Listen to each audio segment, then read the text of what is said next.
సమయం ఇచ్చిన దేవాతి దేవునికి, దైవజనులకు, అలాగే కూర్చొచ్చిన సంఘం అంతటికి కూడా నా వందన మరణాతలు. చిన్న ప్రార్థన చేసుకుని మన వాక్య ధ్యానంలోకి వెళ్దాం. ప్రేమ, నమ్మకము, కృపవాత్సల్యము కలిగినటువంటి మా ప్రియ పరలోకపు తండ్రి దేవా, ఇంతవరకు నీ యొక్క సజీవ రెక్కల చాటున మమ్మల్ని కాచి దాచి భద్రపరిచి ఇదిగో దేవ యొక్క ఆదివారం పునరుద్ధాన దినమున తండ్రి నిన్ను స్తుతించడానికి, ఆరాధించడానికి మాకు ఇచ్చినటువంటి ఒక గొప్ప అవకాశాన్ని బట్టి నీకు వందనములయ్యా. ఈ స్థితిని చూడలేక ఎంతో మంది సంఘం వెలుపల ఉన్నప్పటికీ నీ యొక్క మహాకృప చేత మమ్మల్ని భద్రపరిచి తండ్రి ఇదిగో నీ యొక్క సన్నిధిలో నిలబడే భాగ్యాన్ని దయచేశారు. ఇప్పటి వరకు జరిగినటువంటి ప్రతి కార్యక్రమంలో దేవా మీరే తోడుండి మమ్మల్ని నడిపించారని మేము నమ్ముచున్నాం తండ్రి. ఇదిగో దేవ వాక్య ధ్యానంలోనికి వెలుచుండగా మీరే మా అందరితో మాట్లాడి మా ఆత్మకు కావలసినటువంటి జీవాహారాన్ని దయచేసి సమాధానంతో మేము ఇక్కడి నుంచి తిరిగి వెళ్ళలాగిన సహాయాన్ని దయచేయమని మీరే తోడుండి నడిపించమని యొక్క కూడిక మొత్తం దేవా నీ నామానికి మహిమకరంగాను మా యొక్క జీవితాలకు ఆశీర్వాదకరంగాను ఇలాగిన సహాయాన్ని దయచేయమని కృప చూపించమని త్వరలో రానైనా నజరేయుడైన యేసునామం పేరిట అడుగుచున్నాం మా ప్రియ పరలోకపు తండ్రి, ఆమేన్. మరి ఒకసారి కూడి వచ్చిన మీ అందరికీ కూడా నా వందనాలండి. మరి ఈ యొక్క రోజుల్లో మనం మోషే ధ్యానాలు మనం జరుపుకోవడం అనేది జరుగుతుంది. అయితే ఇంతకు ముందు కూడా మనం 40 days అనేవి జరుపుకున్నాం. 40 దినాల ప్రార్థనలు మనం జరుపుకున్నాం. ఏ విషయంలో? సిలువ ధ్యాన కూడికలు. అంటే సిలువ ధ్యాన కూడికలు అంటే యేసుక్రీస్తుని ఉద్దేశించి, యేసుక్రీస్తు సిలువలో ఏ విధంగా అప్పగింపబడ్డారు, సిలువ వేయడానికి ఆయన్ని ఎలా అప్పగించారు, ఇటువంటి కొన్ని విషయాలు యేసుక్రీస్తు వారి గురించి మనం నేర్చుకున్నాము ఈ యొక్క సిలువ ధ్యాన కూడికలు. కానీ ఈ యొక్క మోషే ధ్యానాలు అనేటువంటివి, మోషే ఒక నరుడు, యేసుక్రీస్తు వంటి వారు కాదు. కానీ మనం ఇంత నిష్టగా, ఇంత పద్ధతిగా మనం మోషే క్రమాలను ఎందుకు జరిపించుకుంటున్నాం, మోషే ధ్యానాలను ఎందుకు జరిపించుకుంటున్నాం, ఆయనలో ఉన్న ప్రత్యేకత ఏంటి, ఆయన పెరిగిన విధానం ఎలా ఉంది, ఆయన చరిత్రను సృష్టించగలిగాడు. ఈరోజు మనం ధర్మశాస్త్ర గ్రంథాన్ని చదువుతున్నాము అని అంటే మోషే వలన. మరి ఇటువంటి మోషేను పెంచినటువంటి తల్లి ఎవరు, ఆ పెంపకం ఎలా ఉంది అనేటువంటి విషయాన్ని ఈరోజు పాఠ్యభాగంగా మనం చదువుకుందామండి. మొట్టమొదటిగా బైబిల్ ఉన్న వారందరూ కూడా ఓపెన్ చేయండి. సంఖ్యాకాండము 26వ అధ్యాయం. సంఖ్యాకాండము 26వ అధ్యాయం 59వ వచనం ఒకసారి చదువుకుందామండి. కహాతు అమ్రామును కనెను. అమ్రాము భార్య పేరు యొకేబేదు, ఆమె లేవి కుమార్తె. ఐగుప్తులో ఆమె లేవికి పుట్టెను. ఆమె అమ్రాము వలన అహరోనును మోషేను వీరి సహోదరియకు మిరియామును కనెను. ఇక్కడ మోషే గారి తల్లి పేరు ప్రస్తావించబడిందండి. ఏమని? యొకేబేదు. అయితే ఈ యొక్క యొకేబేదు అనేటువంటి ఒక స్త్రీ ఈ యొక్క మోషే తల్లిగా మనం బైబిల్లో పరిచయం అవుతుంది. అయితే ఎక్కువసార్లు యొకేబేదు పేరు బైబిల్లో లేదు, ఎక్కువ ప్రస్తావన లేదు. కానీ ఆమె చేసినటువంటి పెంపకం, ఆమె చేసినటువంటి ప్రార్థన, ఆమె కలిగి ఉన్నటువంటి జ్ఞానం యొక్క ఫలితాన్ని మనం బైబిల్లో అనేక సార్లు చూస్తాం. ఆయనే మోషే. మరి ఆమె పెంపకం ఎలా ఉంది, ఏ విధంగా, ఎటువంటి ఆ దృక్పథంతో తన యొక్క కొడుకును పెంచింది, ఎటువంటి పెంపకంలో తన యొక్క కుటుంబాన్ని పెంచింది అనే విషయాన్ని మనం చూసినట్లయితే మొట్టమొదటిగా హెబ్రీలకు రాసిన పత్రిక 11వ అధ్యాయం 23వ వచనం ఒకసారి చదువుదామండి. హెబ్రీలకు రాసిన పత్రిక 11వ అధ్యాయం 23వ వచనం. మోషే పుట్టినప్పుడు అతని తల్లిదండ్రులు ఆ శిశువు సుందరుడై ఉండుట చూచి విశ్వాసమును బట్టి రాజాజ్ఞకు భయపడక 3 మాసములు అతను దాచిపెట్టిరి. ఈమె విశ్వాసముతో మోషేని పెంచిందంట. విశ్వాసంతో మోషేని పెంచింది.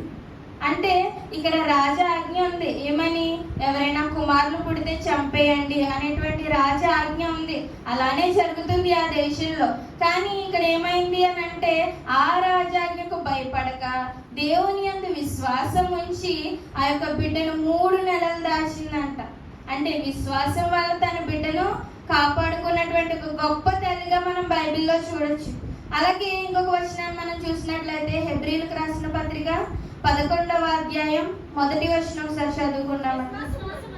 విశ్వాసం అనున్నది నిరీక్షింపబడు వాటి యొక్క నిజ స్వరూపమును అదృశ్యమైనవి ఉన్నవనుటకు చాలండి.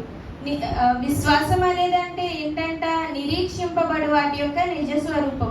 ఇప్పుడు నేను మోషేని దాస్తే, నా కుమారుణ్ణి దాస్తే, రేపు నా కుమారుణ్ణి దేవుడు ఆశీర్వదిస్తాడు అనేటువంటి ఆలోచన కలిగి ఉంది కనుకే కష్టమైన రాజాజ్ఞకు వ్యతిరేకమైన దాచిపెట్టిందండి. నిజం చెప్పాలంటే ఆ కాలంలో రాజాజ్ఞను అతిక్రమిస్తే ఏమవుతుంది? చంపేస్తారు, లేదంటే ఘోరమైన శిక్షలు వేస్తారు. అయినప్పటికీ కూడా రాజాజ్ఞకు భయపడక విశ్వాసంతో, విశ్వాసం అనేది నిరీక్షింపబడు వాటి యొక్క నిజ స్వరూపము. అంటే మన యొక్క ఫ్యూచర్, మన యొక్క భవిష్యత్ అనేది ఇలా ఉంటుంది అనేటువంటి ఒక దృఢ నిశ్చయంతో, దేవుడి మీద నమ్మకంతో తన యొక్క కుమారుణ్ణి అయిన మోషేను తను ఎంతో భద్రముగా ఆ యొక్క రాజాజ్ఞను ధిక్కరించి కూడా భద్రంగా కాపాడుకున్నట్టు మనం చూస్తున్నామండి. ఇట్టి విశ్వాసాన్ని కలిగి మనం కూడా మన యొక్క కుటుంబాలను, మన యొక్క పిల్లలను పెంచినట్లయితే ఖచ్చితంగా మీరు ఎవరైతే విశ్వాసం ఉంచారో ఆ దేవుడు ఖచ్చితంగా మోషేని ఆశీర్వదించినట్టు మీ కుటుంబాన్ని కూడా ఆశీర్వదిస్తారు అనేటువంటి విషయాన్ని మోషే తల్లి ద్వారా ఇక్కడ నేర్చుకోవచ్చండి. రెండవదిగా మనం చూసినట్లయితే నిర్గమకాండము 2వ అధ్యాయము 2వ వచనం ఒకసారి చదువుకుందామండి. ఆ స్త్రీ గర్భవతి అయి కుమారుని కని వాడు సుందరుడై ఉండుట చూచి 3 నెలలు వాని దాచెను. తరువాత ఆమె వాని దాచలేక వాని కొరకు ఒక జమపెట్ట తీసుకొని దానికి జిగటమన్నును కీలును పూసి అందులో పిల్లవాని పెట్టి ఏటి ఒడ్డున జమ్ములో దానిని ఉంచగా చాలండి. ఇక్కడ ఈ స్త్రీ అనేటువంటి యోగేబేదు తన కుమారునికి ఎప్పుడైతే జన్మనిచ్చిన తర్వాత తన ఒక ఉద్దేశాన్ని కలిగి ఉంది. నాకు కుమారుడు కలిగాడు అంటే ఖచ్చితంగా ఈ కుమారుని పట్ల దేవునికి ఒక ఉద్దేశం ఉంది అనేటువంటి ఆలోచన కలిగి ఉంది. ఇక్కడ యోగేబేదు ప్రార్థన చేసినట్టు మనకు తెలియట్లేదు, కానీ ఈ యొక్క మాటల ద్వారా మనం ఏం తెలుసుకోవచ్చు అంటే ఆమె దేవునితో మంచి సంబంధం, మంచి ప్రార్థనా జీవితాన్ని కలిగి ఉంది కనుకే మంచి ఆలోచన ఆమెకు వచ్చింది. మంచి ఆలోచన, నా కుమారుని ఇలా పెంచాలి, నా కుమారుని దేవుని కోసం పెంచాలి, దేవుని కోసం దాయాలి, ఈ లోకంలో ఉన్నటువంటి అధికారానికి భయపడకూడదు అనేటువంటి ఆలోచన ఎలా వచ్చింది? తనకు తానుగా రాలేదు, కానీ ఎప్పుడైతే దేవునితో సంబంధాన్ని, దేవునితో సంభాషణ అంటే ప్రార్థనా జీవితాన్ని కలిగి ఉందో తనకు అటువంటి ఆలోచన వచ్చింది. కనుకనే ఈరోజు మోషే యొక్క చరిత్రను మనం చూస్తున్నామండి. ఒకసారి మరి ఒక వాక్యాన్ని మనం చూసినట్లయితే యాకోబు రాసిన పత్రిక 5వ అధ్యాయం 16వ వచనం ఒకసారి చదువుకుందామండి. యాకోబు రాసిన పత్రిక, మీ పాపములను ఒకరితో ఒకడు ఒప్పుకొనుడి, మీరు స్వస్థత పొందినట్లు ఒకరి కొరకు ఒకరు ప్రార్థన చేయుడి. నీతిమంతుని విజ్ఞాపన మనపూర్వకమైనదై బహుబలము గలదైండును. చాలండి. నీతిమంతుని విజ్ఞాపన బహుబలము గలదైండును. మనం దేవుని సన్నిధికి వచ్చి ఎప్పుడైతే మన కుటుంబం కోసం, మన బిడ్డల కోసం మంచి ఉద్దేశంతో ప్రార్థన చేస్తామో, మన ఇరుగు పొరుగు వారి కోసం, మన బంధువుల కోసం, లేదా మనకున్న పరిస్థితుల కోసం ఎప్పుడైతే మంచి ఉద్దేశంతో, చెడు ఉద్దేశంతో కూడా ప్రార్థన చేసే వాళ్ళు ఉన్నారండి. అందుకే మంచి ఉద్దేశంతో ఎప్పుడైతే ప్రార్థన చేస్తామో మన ప్రార్థన అంట దేవునికి బహుబలంగా చేరుతుందంట. దానిని బట్టి దేవుడు మనల్ని దీవిస్తాడు, మన యొక్క ప్రార్థనను ఆలకిస్తాడు. అలాగే ఇక్కడ మోషే తల్లి మంచి ఉద్దేశంతో ప్రార్థన చేసింది. దేవా, నా కుమారుడైనటువంటి మోషే ఎదిగి నాకు మంచి ధనాన్ని సంపాదించి పెట్టాలని ప్రార్థించలేదు. దేవా, నా కుమారుడైనటువంటి మోషే ఎదిగి నన్ను అన్నవాళ్ళందరినీ చంపేయాలనేటువంటి ఉద్దేశంతో ప్రార్థన చేయలేదు. కానీ దేవా, ఈ కుమారుడు నీ పనికై, నీ సేవకై ఉపయోగపడాలి, మంచి పనికై ఉపయోగపడాలి అని ఆలోచించింది కనుకే దేవుడు మోషేని ఈ విధంగా హెచ్చించినట్లు మనం చూస్తున్నామని. మనం కూడా ప్రార్థించేటువంటి తల్లులుగా తండ్రులుగా ఉండి కుటుంబాన్ని పెంచుకునేవారుగా ఉండాలని ఈ యొక్క మోషే తల్లి ద్వారా రెండవ పాయింట్గా మనం తెలుసుకోవచ్చు. మూడవదిగా మనం చూసినట్లయితే నిర్గమకాండము 2వ అధ్యాయము 3వ వచనం ఒకసారి చదువుకుందామండి. తరువాత ఆమె వాని దాచలేక వాని కొరకు ఒక చెంబు పెట్టె తీసుకొని దానికి చిగటమన్నును కీలును పూసి చాలండి. అయితే ఇక్కడ రాజు యొక్క ఆజ్ఞ ఉంది చంపేయమని. అలాగే దాచలేక ఎన్ని రోజులను దాస్తారండి? ఇప్పట్లాగా ఇంటి డోర్ కొట్టొచ్చేవారు కాదు. అప్పుడు రాజభటులు వారి ఇష్టానుసారంగా ఇంట్లోకి ప్రవేశించేవారు. ఎవరి అనుమతి లేకుండా రాజాజ్ఞ ఉంది అని అంటే ఇంట్లోకి వచ్చి ఏదైనా చేసేవారు. మరి అలాంటి సమయంలో యొక్క మోషే తల్లి ఏం చేసిందని చూసినట్లయితే మరి ఒకసారి చదువుదాం 3వ వచనం.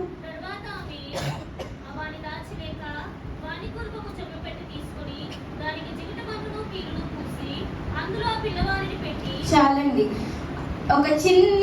ఒక బుల్లి లేదంటే ఆ బిడ్డకి సరిపడా పెట్టెని తీసుకుందంట. పెట్టెని తీసుకున్న తర్వాత ఆ యొక్క పెట్టెలోనికి ఏది ప్రవేశించకుండా ఒక జిగటమన్నును పూసిందంట. పూసి మంచిగా ఎటువంటి రంధ్రాలు ఎటువంటి ఖాళీలు లేకుండా దానికి జిగటమన్నును పూసి ఆ యొక్క పెట్టెలో ఆ బాలుడైనటువంటి మోషేను పెట్టి నది ఒడ్డున వదిలిపెట్టిందంట. అంటే తనకున్నటువంటి జ్ఞానం ఎంత గొప్పది! నా బిడ్డను ఇలాగ చంపేస్తారు కదా, సరేలే వాళ్ళకే దొరికిపోతే వాళ్ళే చంపేస్తారు, లేదనంటే ఎక్కడో విడిచిపెట్టేద్దాము, లేదనంటే ఎటువంటి భద్రత లేకుండా ఎక్కడో వదిలిపెట్టేద్దాము, లేదంటే నా ప్రాణాల మీదకి నేను తెచ్చుకోవడం ఎందుకు అనేటువంటి ఉద్దేశం కలిగి లేదు. కానీ తన యొక్క బిడ్డను క్షేమంగా ఎక్కడైతే వదిలిపెట్టాలో అక్కడ వదిలిపెట్టి జ్ఞానంతో ఆలోచించి ఒక పెట్టెలో ఆ యొక్క ఏమి నీళ్లు కానీ లేదంటే ఏవి కూడా చేరకుండా ఉండేలాగా ఖాళీలు రంధ్రాలు లేకుండా జిగురుతో కూడా వాటన్నిటిని కప్పివేసి నది ఒడ్డున పెట్టడం అనేది చూస్తున్నాం. జ్ఞానము కలిగి ప్రవర్తించినటువంటి తల్లిగా మనం చూస్తున్నామండి. మన పిల్లల పట్ల కూడా కుటుంబాల పట్ల కూడా మనం కూడా అన్ని విషయాల్లో జ్ఞానం కలిగి ప్రవర్తించాలంట. జ్ఞానం గల స్త్రీ ఏం చేస్తుందంటే ఒకసారి మనం చూసుకుందాం. సామెతల గ్రంథము 14వ అధ్యాయము 1వ వచనం చదువుకుందామండి. జ్ఞానవంతురాలు తన ఇల్లు కట్టును, 3 రాళ్ళు తన చేతులతో తన ఇల్లు ఊడబెరుకును. జ్ఞానవంతురాలు తన ఇల్లు కట్టును, 3 రాళ్ళు తన చేతులతో తన ఇల్లును ఊడబెరుకును. ఎలా జరుగుతుంది అని అంటే, జ్ఞానవంతురాలు ఇంట్లో సమస్య వచ్చింది అనుకోండి, జ్ఞానవంతురాలు ఇంట్లో శోధన వచ్చింది అనుకోండి, జ్ఞానవంతురాలు బిడ్డలకు శోధన కలిగింది అనుకోండి, జ్ఞానము కలిగి ఆలోచిస్తుంది, తెలివి కలిగి ఆలోచిస్తుంది. ఈ విషయాన్ని బయట నలుగురు ముందు నవ్వుల పాలు లేదనంటే బయట అందరి ముందు తలదించుకునే విధంగా ఉండాలి అని ఆలోచించదు. ఎలా దీన్ని సాల్వ్ చేసుకోవాలి, ఎలా దీన్ని సైలెంట్గా సాల్వ్ చేసుకుని నా బిడ్డలకు మంచి రక్షణ ఇవ్వాలి, నా కుటుంబానికి మంచి రక్షణ ఇవ్వాలని ఆలోచిస్తుంది. 3 రాళ్ళు ఏం చేస్తుంది? చిన్న శోధన రాగానే ఊరందరికి వినపడేలాగా భర్తని తిడుతుంది, పిల్లల్ని తిడుతుంది, ఇంట్లో గోల చేసి బయట ఉన్న వాళ్ళందరికీ ఇంటి విషయాలన్నీ చెప్తుంది అనమాట. దీని ద్వారా బయట ఉన్న వాళ్ళందరూ ఆవిడ వచ్చేమైనా ఆదరిస్తారండి? ఆదరించరు.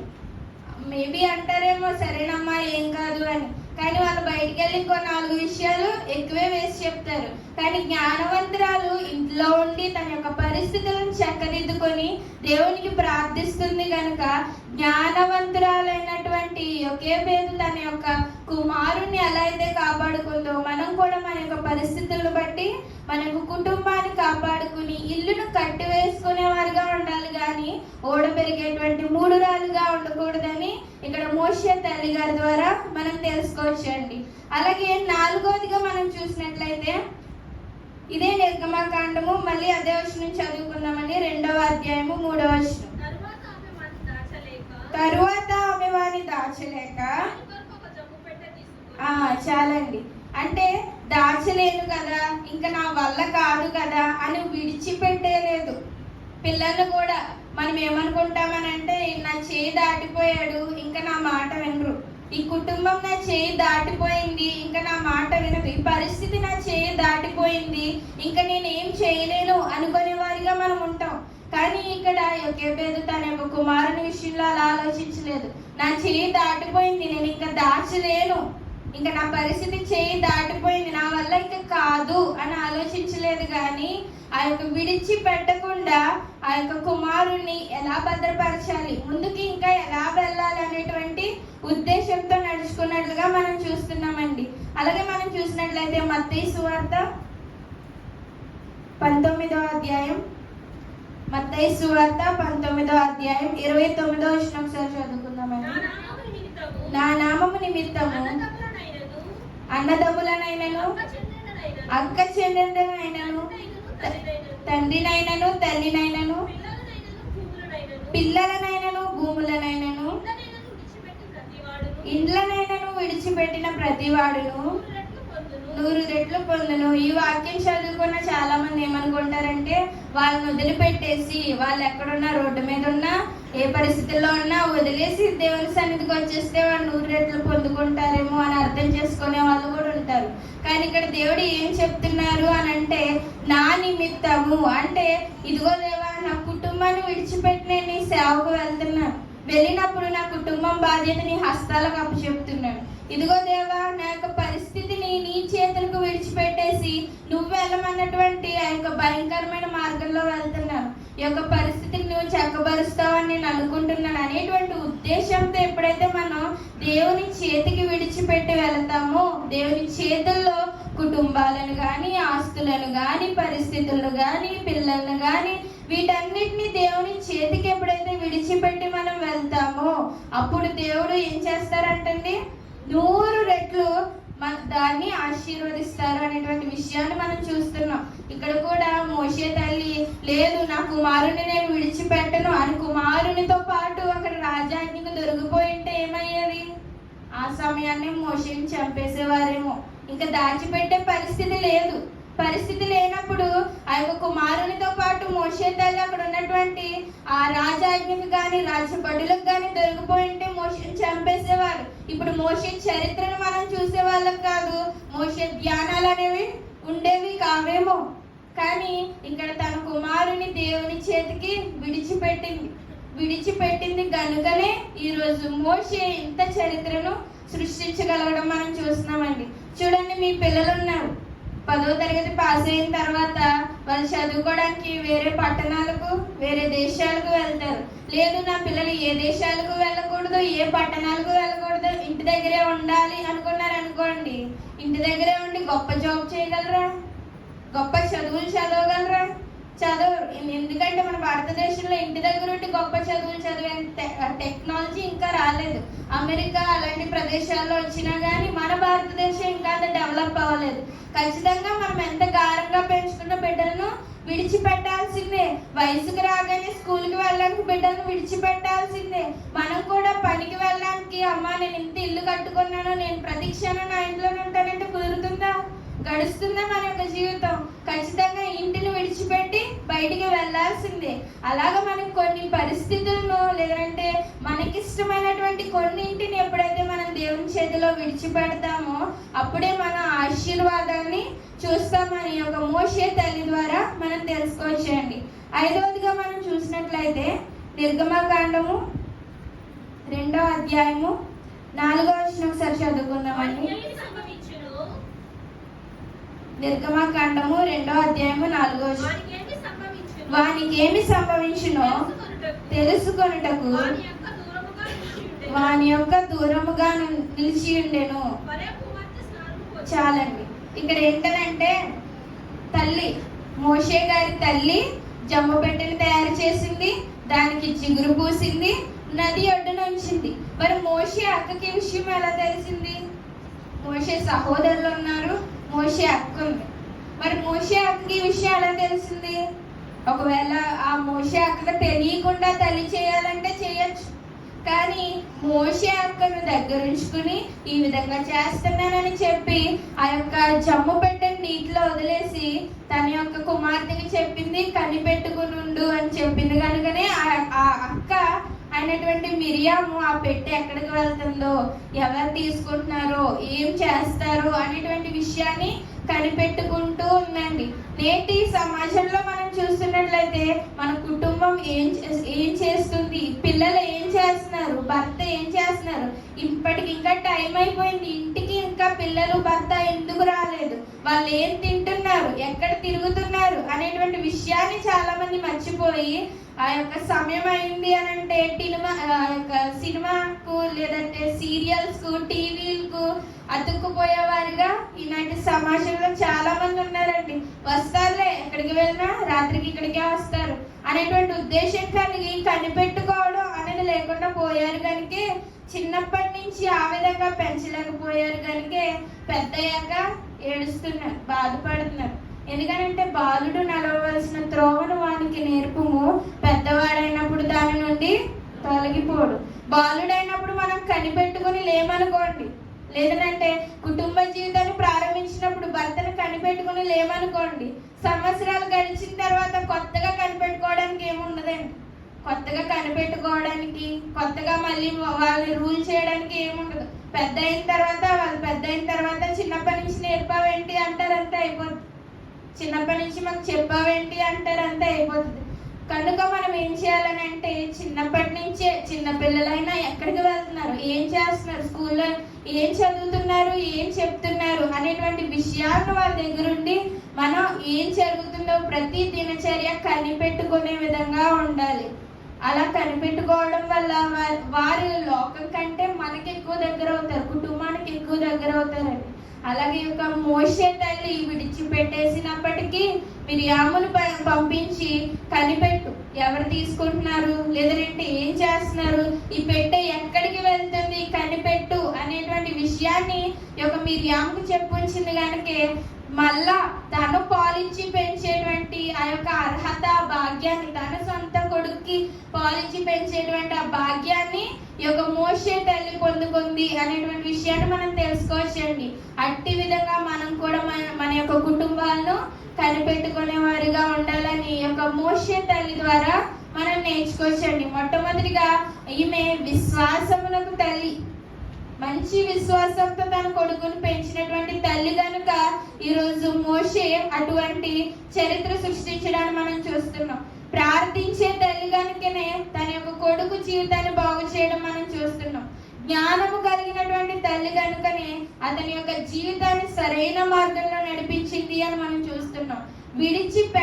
పెట్టినటువంటి తల్లి అంటే తన యొక్క జీవితాన్ని, తన యొక్క కుమారుని జీవితాన్ని దేవుని చేతిలో విడిచిపెట్టినటువంటి తల్లి కనుకనే దేవుని యొక్క గొప్ప ఆశీర్వాదాన్ని పొందుకున్నట్టుగా మనం చూస్తున్నాం.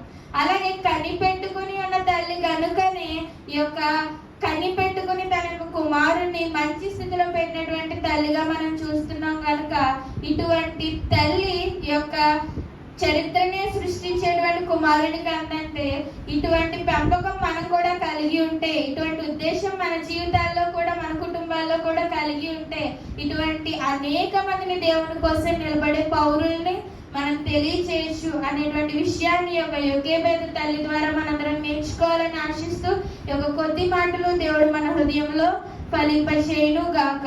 ఆమె చిన్న ప్రార్థన చేసుకుందామండి. ప్రేమ, నమ్మకము, కృపవాత్సల్యము కలిగినటువంటి మా ప్రియ పరలోకపు తండ్రి, దేవా, ఇంతవరకు నీ యొక్క సజీవ రేఖల చాటును భద్రపరిచి, ఇదిగో దేవా నీ యొక్క సన్నిధిలో నీ యొక్క వాక్యాన్ని మేము ధ్యానించడానికి ఇచ్చినటువంటి